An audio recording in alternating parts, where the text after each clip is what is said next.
Right, we are live in Operation Respond. It is Thursday, so tonight must be Leadership with Rebecca Jackson-Rees. I'm so pleased to have you join us this evening up in North Wales. Hello from down south. I've got my special, I don't know if the camera can focus on that, my special glass, my special Welsh water glass. Proper Welsh water with my sheep on the side. They are falling off. I seem to be losing sheep. Which is you lose them if you chuck them in the dishwasher, I'm sure. Exactly. Someone's chucked my special hand wash only glass in the dishwasher, and I've lost a few sheep. Oh dear. So yeah, lovely to see you. So this evening, the plan for this evening, everybody, is exactly as it has been for the rest of the week. You'll all be very familiar now. Just going to go through a few bits and bobbins with you, and then obviously I will hand you over to Rebecca for her masterclass this evening. So has everybody got their key action points sheet printed off, ready for your takeaways from this evening's presentation? As I've said, every night this week, you don't get any bragging rights for saying you were here. You only get points if you write something down and you go and implement it into your setting, which is what this week's all about, learning something and saying, do you know what? Perhaps already knew that, but wasn't doing that. So I'm going to take that one away. That's where the real clever stuff comes from. So tonight we're on day 4. I'm Imogen Edmonds still, have been all week. HR consultancy, Red Wing Solutions is my day job, and we specialise in day nurseries, preschools, and out of school clubs. And it was my idea to bring you Operation Respond. So if you want to leave a comment, and we'd love you to, because the more you can make this interactive, the better it is for our experts, the better it is for each other as we're watching this masterclass. So leave a comment. Rebecca might say, does this apply to you? Have you found this in your setting? Answer her. She'll be able to see the comments, so pop your comments in. If anything sort of springs to mind, if you've got a question, let's pop it on as we think of it, and then we can pop it on the screen. Rebecca can see it and then answer it at the appropriate time. So tonight, as I say, I'm joined by my friend Rebecca Jackson-Rees. She's the Chief Executive of the Out of School Alliance, which is how many of you are going to know of her, but she's also the owner of the Bold Type consultancy, which is a consultancy that looks after childcare settings across the UK. So I want you to bear in mind that this week we've had business, management, marketing, and now we're on leadership. So this is obviously great, no matter what stage of leadership you're at, but particularly if you are leading childcare settings in the UK. So I'm going to hand you over without further ado to Rebecca. I'll go silent and I will pop some links down. So as you can see on the banner below, so if you do want to get in touch with either myself or Rebecca, you know where to go. So I'm going to hand you over. Hello, Rebecca. Hi, Imogen. Thank you very much. I am really pleased to be here talking to you towards the end of the week. So well done for all of you who have been listening in throughout. I'm just going to share my screen with you, and hopefully the technology doesn't fail us. We have had a little test, so cross your fingers. Hope it all works okay. Because I like to try to make our presentations as pretty as possible, which makes them huge, sadly. But this is me. My name is Rebecca Jackson-Rees. I have a training and consultancy business called The Bold Type, which I set up back in 2019 after about 17 years of being a development officer with local authorities and working predominantly with out of school clubs, but also childcare business support. Across all types of childcare setting.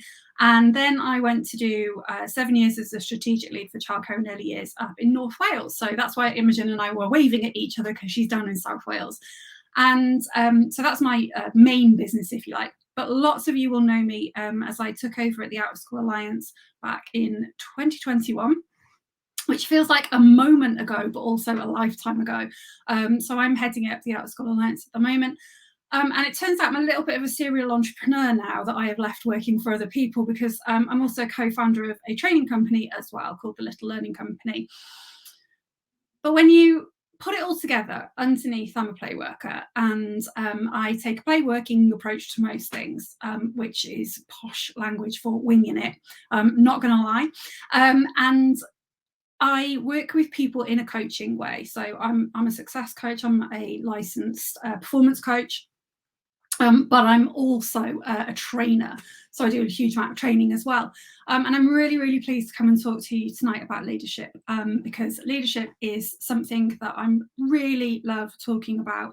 And I think it's really, really important that we consider how we, in this sector, how we act and how we function as leaders, but also what we're leading towards. So I want to ask you some questions, because I'm a coach. So I ask loads of questions, I talk in questions, and I want you to do loads of reflection. And actually, Imogen's going to share in the group a little workbook, a reflective workbook that is going to go with this session to get you to think about what you can put in practice in your setting, but also think on and reflect on you as a leader within your organisation, within your business, within your setting. So I want you just to think, and if you feel confident and comfortable, please do share in the comments. How do you feel about your setting's future? Loads of people at the moment, and the things that I expect come up from lots of you. Lots of people are feeling very uncertain at the moment. And I know Tina talked on Tuesday, I think it was Tuesday, when she talked about management. Yeah, Imogen's nodding, that's great. So we talked a lot about uncertainty and how to support your team through uncertainty. And Jane Brilliant has popped up. I can see that she feels uncertain. And loads of settings are talking to me and telling me that they feel really uncertain at the moment, that everything changes and it changes really quickly. That everything that seems to be happening post-COVID, post-pandemic, is happening really fast. And we're facing change on change on change. And what we know is that part of who we are as humans is actually we don't really like change. We feel that change is uncomfortable because we actually do really like things to stay the same. We like to know what's expected of us. We like to know when we're doing a good job. We like to know that what we're going to expect when we get up and go doing our thing, whatever our thing is, during the day. And I can see that we've got somebody who's commented that you're feeling a little bit uncertain, and when you're in a good place, change is exciting. When you're stressed, it's not.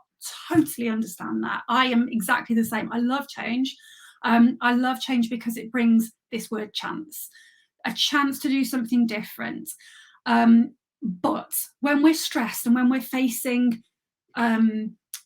uncertainty and change over and over and over again, what it actually does to us is it pressurizes our basic human needs to feel stable, to feel loved, to know what's coming around the corner.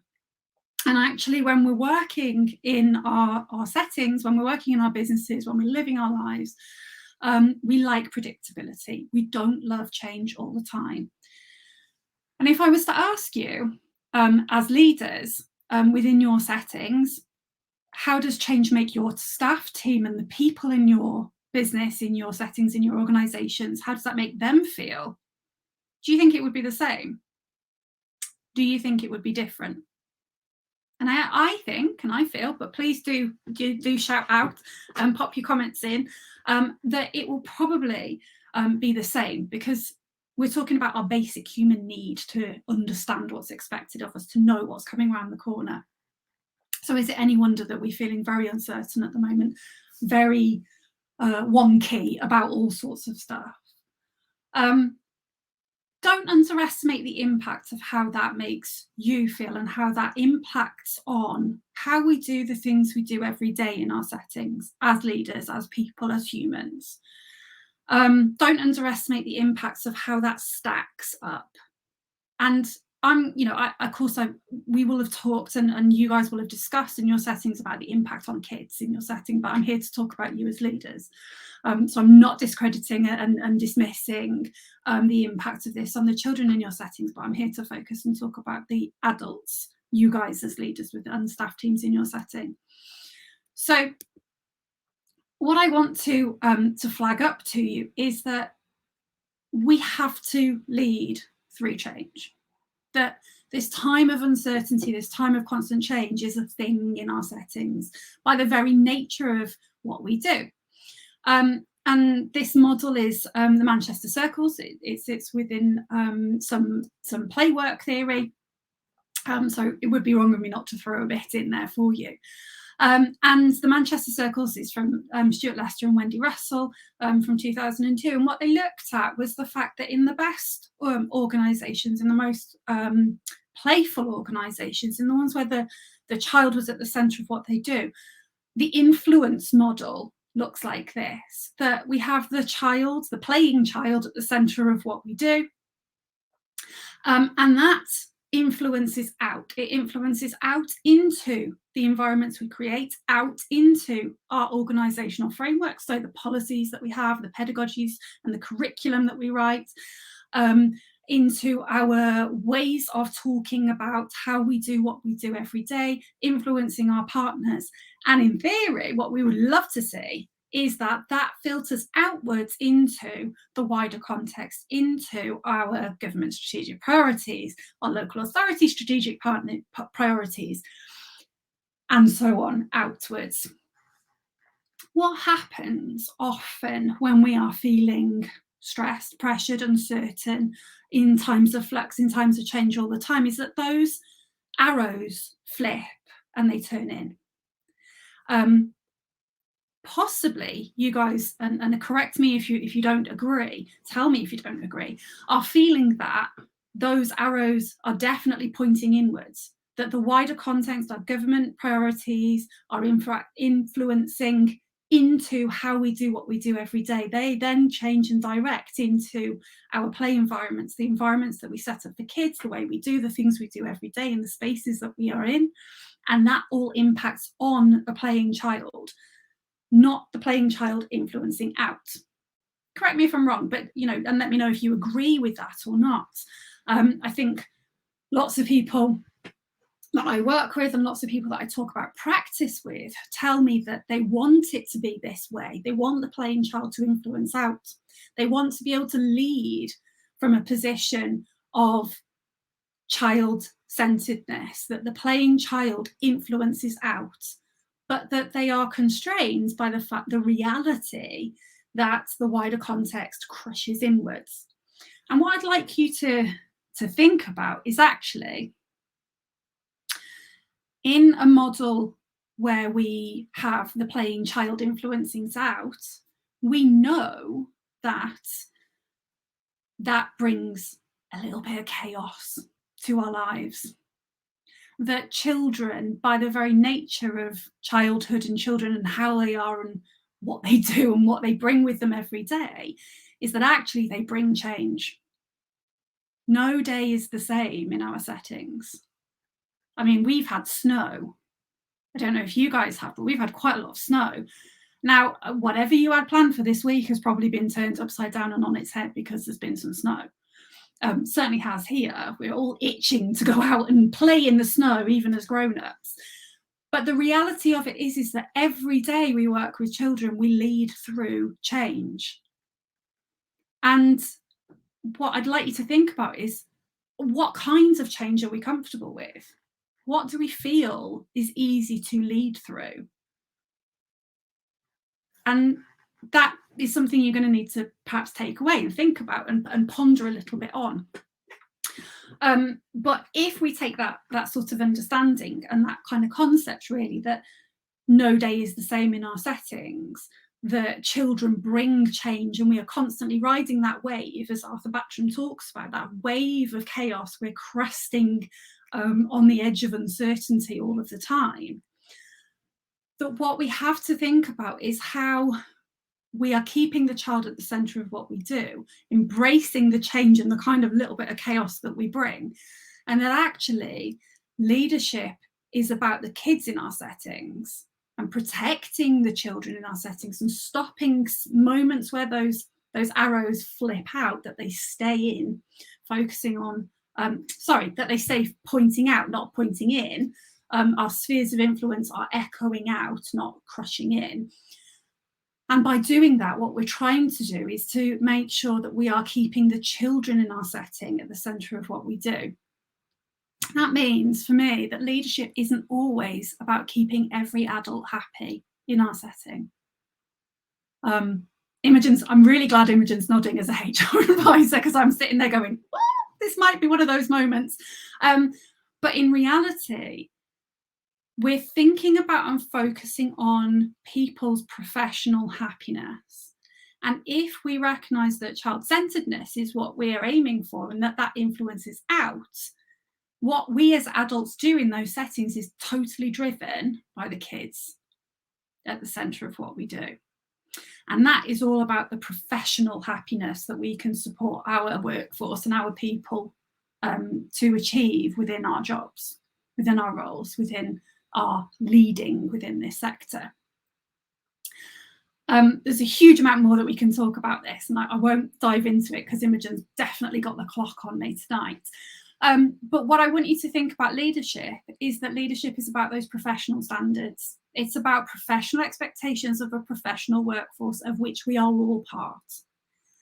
We have to have those professional boundaries in place, and that actually leading through change and leading through difficult times means that we have to be respectful of where people's personal stuff and their personal happiness is at. But we do have to focus on that professional happiness as well.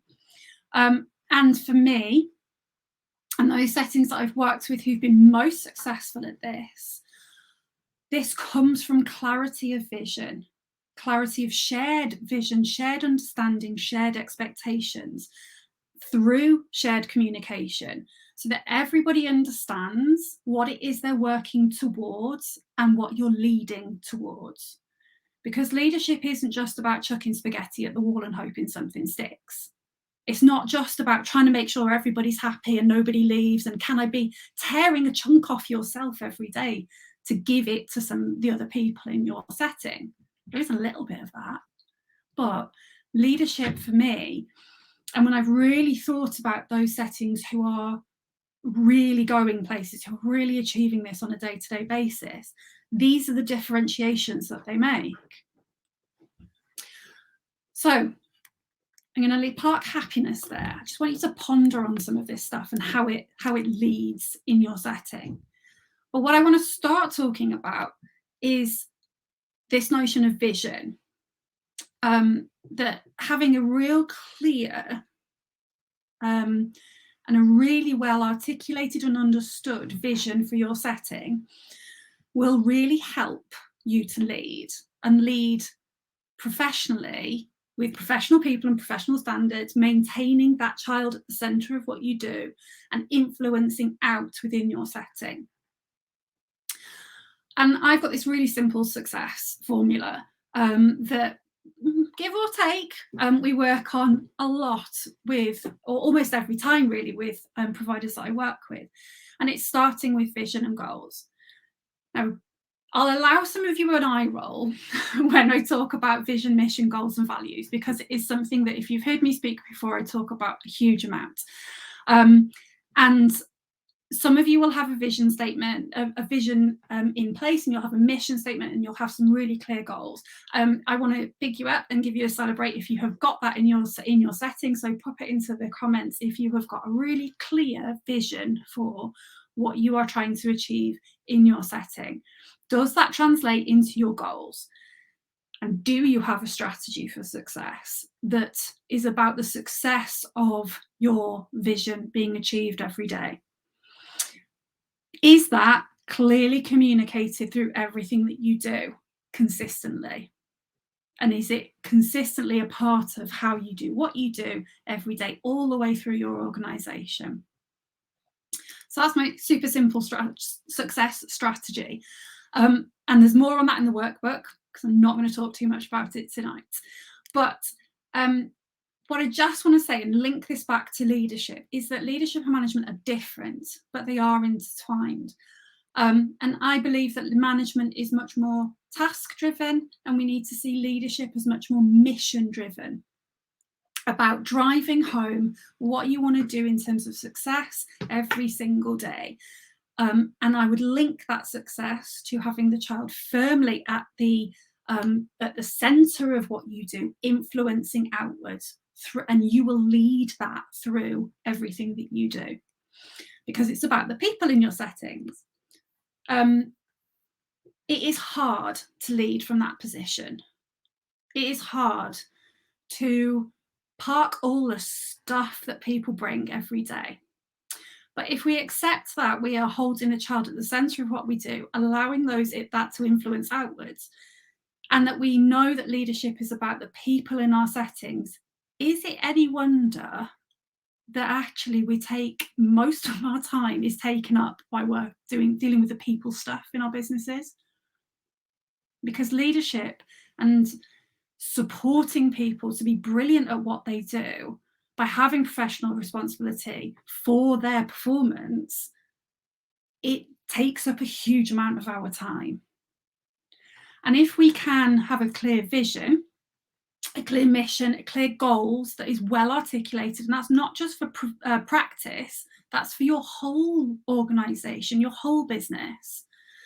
If we accept that this takes time and we've got that professional responsibility, and that is communicated really, really clearly, people in our settings are supported to understand the part that they play.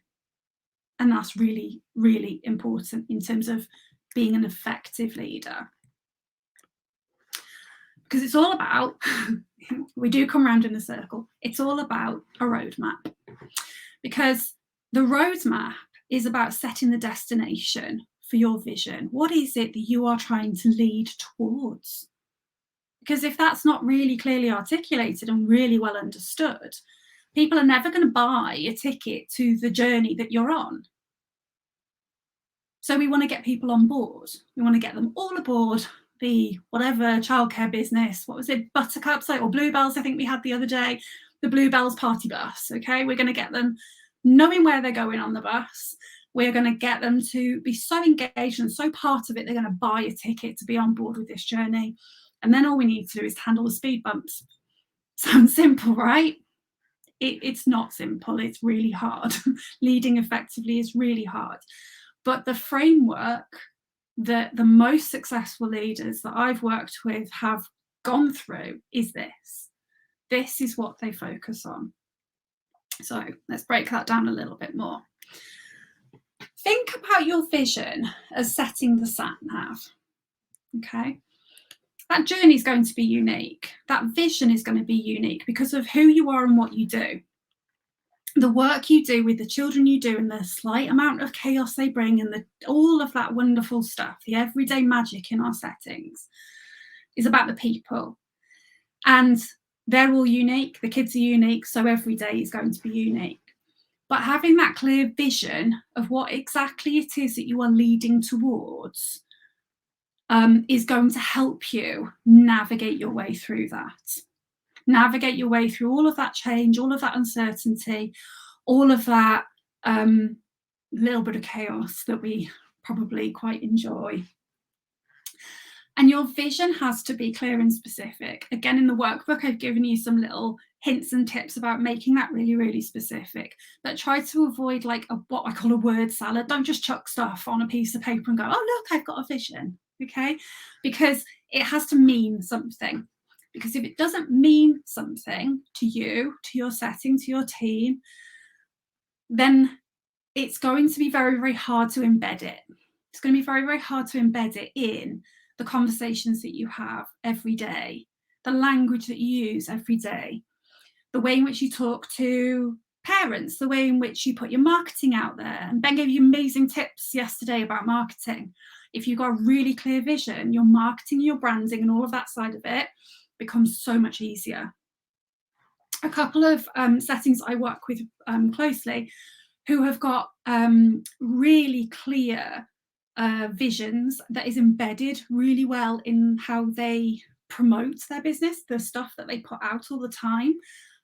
There's the brilliant homestead in Grassford in Wrexham. If you have a look, they've got an amazing Instagram page, Homestead Nursery. And I'll put them in the chat. And there's also Smart Kids Play and Learn. Smart Kids Play and Learn have got a really strong ethos, a really strong vision. And that comes through all of what they put out in terms of their media, but it also comes through their supervisions, their appraisals, their team meetings. The homestead, they have a catchphrase, a slogan, and it's called they say they want the child to have the best day every day. And the best day every day is the question that comes up in their supervisions, in their appraisals, in their team meetings, in their they have like a powwow in the mornings. So how are we going to make sure the kids have the best day every day today? It comes through their planning.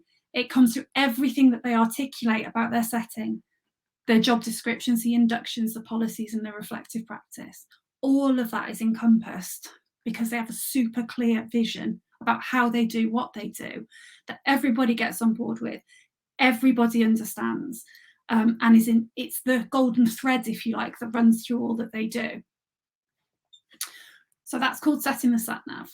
That clear vision, that almost, it's not a destination, because in childcare we know that, childcare and early education, we know that it's never finished, it's never done. There's always work to be done. But if you have set the sat nav, you can help people get on board. And the stuff that Tina talked to you about on Tuesday, those, I can't remember what she called them now, critical conversations, critical questions, something like that.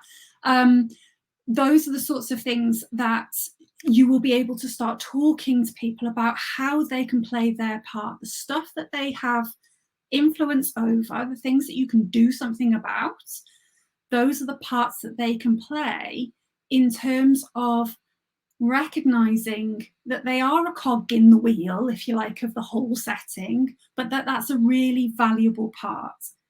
And if you are clear and open and honest with them about the journey that you're on and the destination you're aiming to get towards, you can ask them that question. Okay, out of all of the stuff that you have, all of the stuff that you've identified that you can do something about, the stuff you have influence over, okay, well, how can we help you to make that a part of this journey that we're on? You can ask them about their part.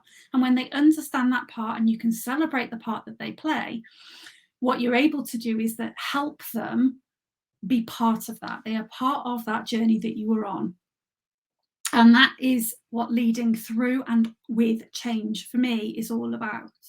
Because leadership is about managing that change. It's about keeping things moving, recognizing where things are needing a little bit of support, rather than trying to maintain the status quo. Because from a business perspective, we want to maintain the status quo. We want to know what we're doing. From a human perspective, we want to maintain the status quo. We want to know that things are settled. We want really desperately to feel connected to what's going to jump up and smack us around the face tomorrow. But it's very, very difficult for that to happen. But if you have got that golden thread, if you have got that clear understanding of what it is you're striving to achieve and how you're going to do that through that vision and the goals and the strategy and all of that sort of stuff, then it is really easy for you to decide whether or not this is working in your best interests or not.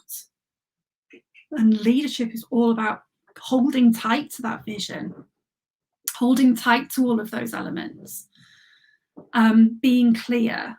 Being clear is kind. Good old Brené Brown, clear is kind. How do we clearly articulate what that looks like in terms of everyday practice? And then what you're able to do is help people understand, help people get on board, and also hold the mirror up to it when it's not going right.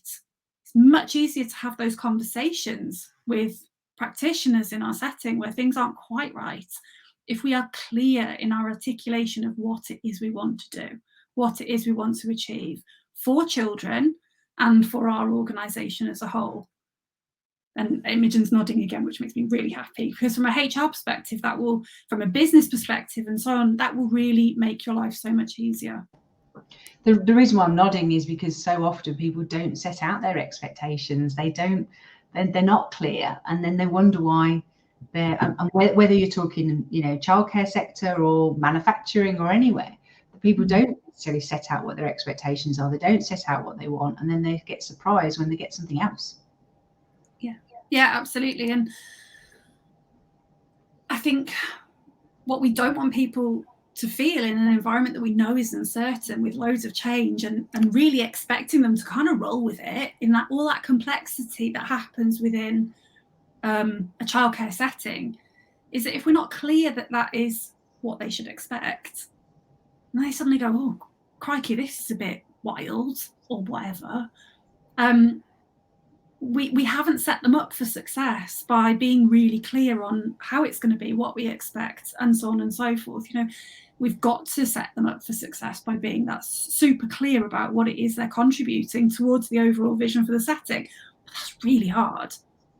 It is really hard. We have to be quite strict with ourselves, don't we? To be really clear. I'm not always very good at that. As Imogen's also giggling at me. If it makes sense to you guys, though, you know, tell us that this is making sense. Tell us that, you know, what Rebecca's sharing with you. Yeah, totally can see that makes sense, because I can see it makes sense. But if it makes sense for you, let us know as well. Yeah, and ask any questions. And guys, if you don't agree with me as well, I'm always up for that, because, you know, I'm reflecting on the highest performing settings that I've worked with in terms of what is it that makes them different. What is it that makes them stand out? I really want to know who's saying I'm annoying, because I guess it's one of my clients. But that's okay, you know. It's absolutely fine, because it's really hard, and I really think that we have to hold ourselves accountable as leaders. And part of that is being really reflective. And ironically, that's the last point on this slide about speed bumps. Reflection is the single most powerful tool that you have. And I don't mean reflective practice. What I mean is actually holding a mirror up to the way in which we behave as leaders in our settings. What is it that is, what part are we playing within that? And how is it that we can be better leaders and play a better part and contribution towards that overall vision for our setting? And I'm just going to have a look at some of these comments, because I can see them popping up on my screen, if that's all right, Imogen. So Jane saying it makes sense, but the implementation of it is so difficult, especially when life is getting harder. Yeah, absolutely. We feel like we have a success and then take one step forwards and then have a knock back and get 2 steps back. Absolutely. And for me, it's okay to sit there and go, and have that moment and go, why are we going backwards? Okay, right, what action can I take? Sit in that moment of feeling really rubbish about the fact that you've got a knockback, or yet another knockback, or whatever it is. But if that vision is really, really clear, and you know the actions you're going to take to contribute towards everyday magic for children, and you know that you can communicate that with your staff, and it's really, really clear, go in and take a quick win action. And I will, in a minute, I'll tell you about quick win actions, because they're the little bit about giving you a little boost when it's really hard, because what we do is so difficult. It is so hard, so valuable, but it's so difficult. I'm sure that in any other industry, it is easier to lead because the stuff is more predictable. But I feel that because of the nature of children and childhood and what we do every day, that just brings that extra layer of complexity that means that we're constantly on the tip of that wave that's about to crash over, and we're like, whoa, whoa, whoa, trying to back paddle all the time to catch her. And it is really difficult, really, really difficult. It's easy for me to sit here and say, just do this and it'll be totally fine, because it won't always be totally fine. But having that vision and that clarity of focus about what it is you're here to do will help. It won't fix it, but it will help you to lead all the way through it. And there's so much stuff in there, but I did promise I'd only talk for an hour. So being really focused. Speed bumps. Speed bumps don't always have to slow you down. Okay, speed bumps can be a moment to get you to refocus. Because we paddle really fast, don't we? When we're riding up that wave and we're getting to the top and we're paddling really, really fast and we're going at the speed at which we do all the things we have to do with all of the pressures that we have on us as leaders, trying to do all of the juggling, we go really, really fast. And we make decisions at the speed of light in our settings, don't we? We are constantly being asked to hold loads of stuff in our head, having to make decisions hugely quickly every day, without always being afforded the opportunity to think things through. For me, that's where your strategy comes in. And your strategy is helping you to make those choices at the speed of light, knowing whether or not it serves your vision or not, knowing whether or not it is the right feeling for your setting. And that can give you confidence as a leader. And it comes from your vision and your why and all of that sort of stuff. But leading through barriers and diversions is often where we face the most challenge. And often that challenge comes from our teams.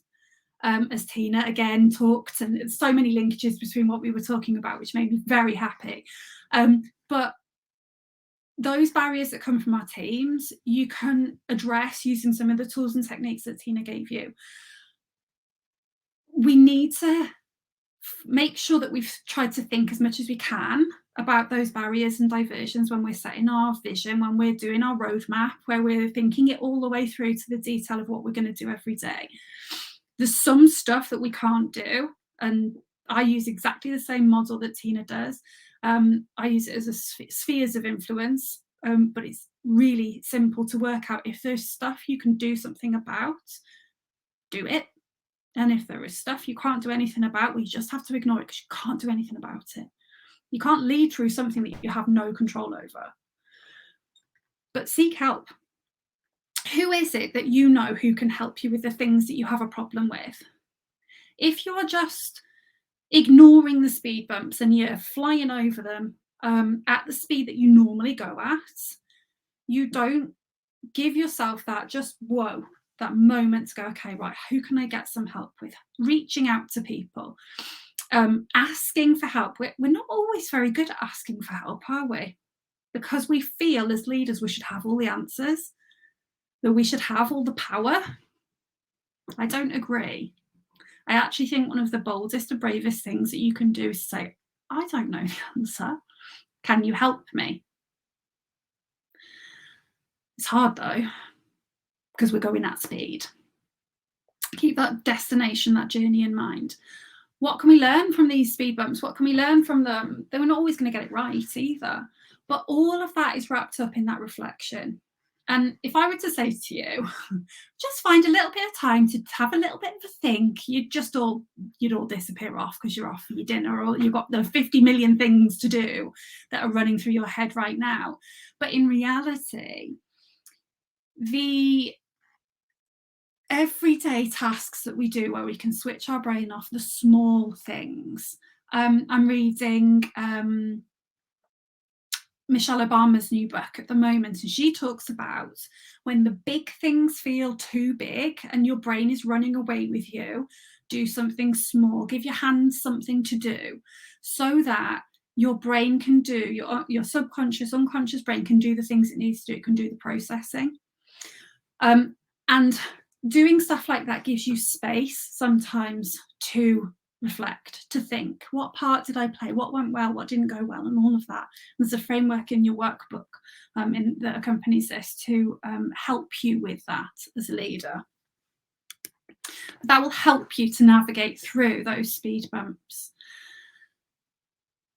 These are some, not all, of the skills I think make up a great leader in our childcare world. And some of these you will find easier, some of these you will find difficult, some of these you might not agree with, some of these you might add to. Of course, this is not a definitive list, but these are some of the, if I had to pick 6 leadership skills, these would be them. Delegation. It's a tough one, isn't it? If we have clearly set out the vision in our settings, and we have clearly shared that, and we have encouraged people to play their part, and we have brought them in, delegation becomes easier because it takes less time to explain exactly what you want. You can talk to people about the finished product because they understand how it fits in the overall aim for what you're trying to do. But delegation does take some skill and it does take some time, and you can do that with certain people, and other people you will need to handhold them a little bit more. Confidence. How confident are you as leaders within your setting? How confident are you that the decisions you make every day are contributing or are taking away from that overall vision, that ambition for your setting? How able are you to be assertive when you are asking for help or support from your team? Those magical words that pop out of your mouth all the time. Could you just do me a favour and? Is that being assertive, or is that asking people really gently if they can just do what it is you need them to do? They will be so much more switched on and willing if you have that clear understanding and they've played their part and they see the contribution that they make to your setting. Again, I'm talking in broad terms here. There are always going to be those people that you're going to have to just sit and let them have a BMW session. I promised I wouldn't swear, but the moaning and whinging session as part of what you do. But at some points, you need to be, as a leader, quite assertive. Creative. Creative problem solving. Creative allowancing within your setting. Allowing people to creatively come up with ways they can help you reach that vision, reach that mission and those goals for your setting. From a practice perspective, but also what part can they play in the overall operation of your setting, of your organisation? How can you creatively encourage them to play their part? Time management. I love time blocking. If I'm busy and stressed, time blocking is my saviour. You can always tell, if anybody looked at my diary, they'd know when I was feeling okay. Time blocking is really important for us as leaders because it allows us to hold space for what we need to get done.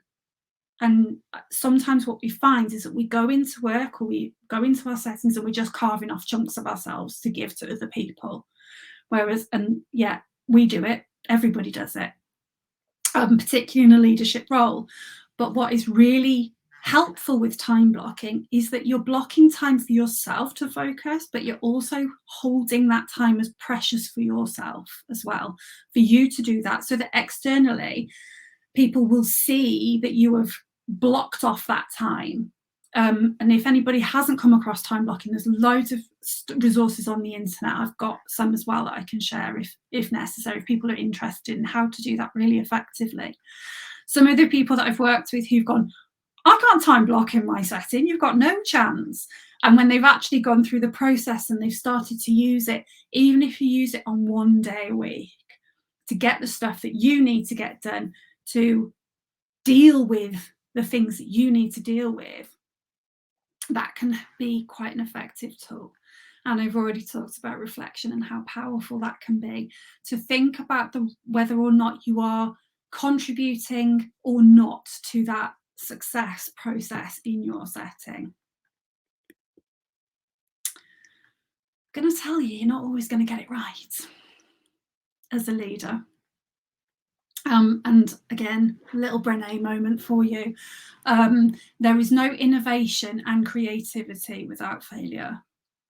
We get things wrong, but they don't always work out.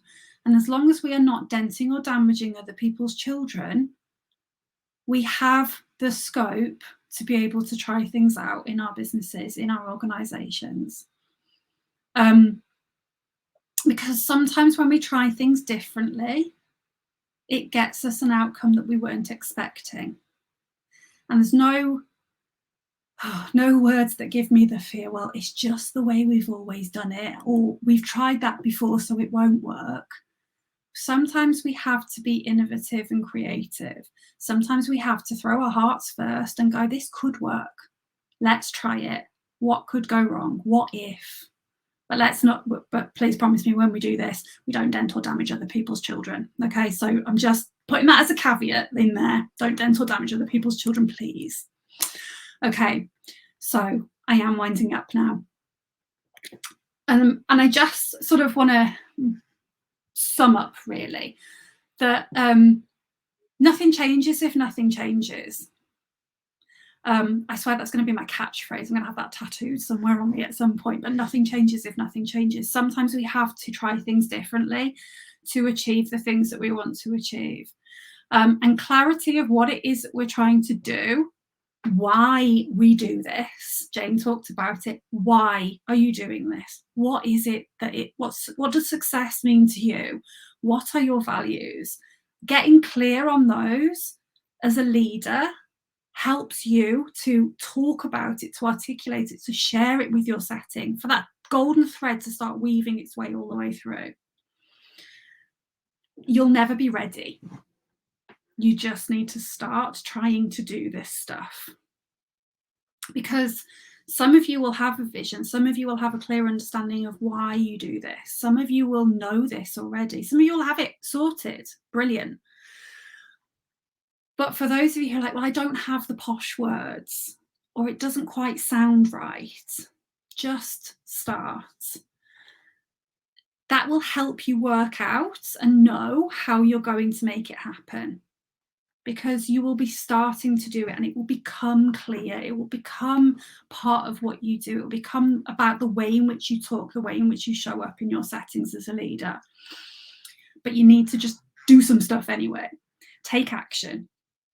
And if you are feeling like, I think it was Jane who was saying earlier that we have those knockbacks, that it's really hard to find your motivation, keeping your eye on your reason why will help you with that motivation, but also doing things that give you a quick win.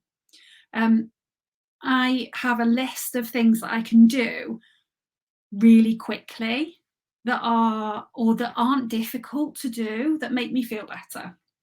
They're like my quick wins things. So if I, for example, scheduling social media, if I take an hour and I create some graphics on Canva, or I put out some social media posts, I think, yeah, I've been really productive and I feel really good about myself. And it's a quick win. It doesn't really take a huge amount of brain power. It doesn't take a lot of effort and energy, but it makes me feel better. If I've had a bit of a knockback, or where things aren't going right, or I can't find the mojo to just do the thing I need to do, or if I'm being very honest, where I'm prevaricating and I don't want to do the thing I really need to do, sometimes that can just give me the boost I need to feel better, so that I've got those quick wins. Oh, Fiona, yeah, that's lovely. We love a plan, and start the day with a coffee and a catch up to agree what's needed. Yeah, absolutely. So what you're doing actually is giving your team a quick win, a quick fire of motivation, so that they feel really clued in of what it is that they're contributing in your setting. Taking action. Take action, take action, take action, take action, take action. Okay, just do something. Do it consistently. Okay, that's the hardest bit to do, because sometimes it might not go right the first time, or it might not go right the next time, but be persistent. Try to be consistent and persistent with that determination and grit that I know you guys have all got. Because that positive action doesn't have to be perfect, but it helps you to work that plan. It helps you to keep turning those wheels over. And eventually, when you take the time to reflect, make the time to reflect, when you find that moment, you go, oh yeah, my brain's drifting off and I'm thinking about how things are going, you'll realize that because you have given it a go, even if you've made mistakes, we all do, you haven't given up, you've been bold, you've let that stuff go. You can celebrate the journey that you've been on. You can watch the growth that you have engaged in as a leader. You can celebrate the small stuff. You can talk about and think about and reflect on how much of that journey you've achieved, or the steps that you've taken towards that big overall goal. That will really help you keep motivated, keep all of that sort of stuff happening. So those are my 5 things to do, my 5 sort of key things that I would like you to, if you're going to do any action, these are the things I would like you to focus on, really. If you have a good vision, a clear vision in your setting that is trickling through the everyday practices, the everyday magic that's happening with your staff, with your team, with your kids, the child at the centre influencing out, and you're protecting that as a leader, you will learn to trust your gut. You will feel more confident in trusting your gut because it's running through you. The decisions that you make at light speed in your setting every single day, you will know more instinctively whether or not they are the right thing to do. Now, don't get me wrong, there's stuff you need to think about. Of course there is. But you will feel more able to trust your gut. And you'll fall back in love with doing what you do every day. It's hard, but give it time. Keep going. Because what if? What if nothing stood in your way? What if it actually works? What if it's successful? What if you can do this? Ask yourself those questions when you're feeling like you're not winning. Ask yourself these as part of your reflection. Ask yourself these if you need to get fired up. What if? Questions are hugely powerful. They're dreaming questions. They're possible questions. They're positive questions. So, what I would love for you to do as a result of this is to take action. I don't mind what action it is. I've given you loads of questions, loads of stuff to think about. I've talked in very big terms about leadership. If that has given you confidence that you are doing a good job, brilliant. You need more of that. We need more of that. If it has given you something to think about actually, is that golden thread running through everything that we do? Brilliant. Take some action, think about it. Ask the question. Ask your team. What is it that we stand for? Take it away and reflect it. Mull it over the weekend. When you're having all your downtime that we all have at the weekends. But let it percolate a bit. Let it sit. Let it think. Sorry, not let it think. It doesn't think. Let you think about it. Let it kind of just sit with you for a bit. And if you want to get in touch, there's all my contact details are on there. I'm sure Imogen's popped them in the chat, but I'll also share them, and they're in the back of the workbook as well. Come and find us over on my closed Facebook group, the Childcare Collective. If you're not a member, you're very, very welcome. My 2 websites, well, 2 of the websites are up there. And I have a group coaching program for childcare business owners and leaders that is coming out in the spring. It's called Bold Business Builder, and you can find out a little bit more about it on the website. If you have enjoyed anything that I've said tonight, or you think any of it makes sense for you, I talk in so much more depth about this and anything and everything business related in childcare. So you'd be very, very welcome. So thank you for listening to me tonight. Thanks, Rebecca. That was really useful. Some of the things you've said, don't dent other people's children. I'm just thinking where that one came from. So that's a classic. That is absolute classic. One of my very random catchphrases, and I do say to people, you have to put your play catchphrase bingo with me. Well, I would love to have been in the live audience when you first told somebody that they've dented someone else's child. I think that's just brilliant. And I quite liked BMW as well. I think I might have to share that one with my team when I get back to work on Monday, because I don't think they necessarily have heard of a bee moaning in the session. So, you know, that's fantastic. Yeah, if you found that useful, let us have a bit of love. Rebecca's given up an hour of her evening this evening to share that with you. I didn't know you had snow. That's fantastic. I hope you get to go out in it over the next 24 hours before it disappears. Obviously, we've got no snow down in South Wales, that's for sure. But we're very cold, lots of stars, so it is beautiful. So yeah, thank you for what you've shared with us this evening, and what you've been able to sort of inspire us to think about. Possibly some of the things that you've mentioned people already know, but that's the beauty of these masterclasses, isn't it? You get to think about it. And to really sort of ask yourself the question, I might know it, but am I actually applying it? And I think that's the big difference, isn't it, for some of us, to really sort of get us thinking, should we be applying it? And should we actually use what we already know? Brilliant. Well, the Claire Dancer was the one who said you were annoyingly annoying. No, Claire's House, sorry, said you were annoyingly right. So maybe one of yours. Yeah, she's one of mine. Yeah. I knew it would be one of mine because yeah, that relationship after a while. That sort of phrase. Fantastic. Yeah. Fantastic. So thank you. Yes, you have been inspiring. And yes, Claire Dancer, she loved BMW too. And Fiona said a lovely thank you. So yeah, everyone said thank you. But yeah, if you're on the replay, just pop down the word replay so we know when you're watching the recording. And yeah, thank you very much. And thank you again for joining us this evening. Good night. Good night.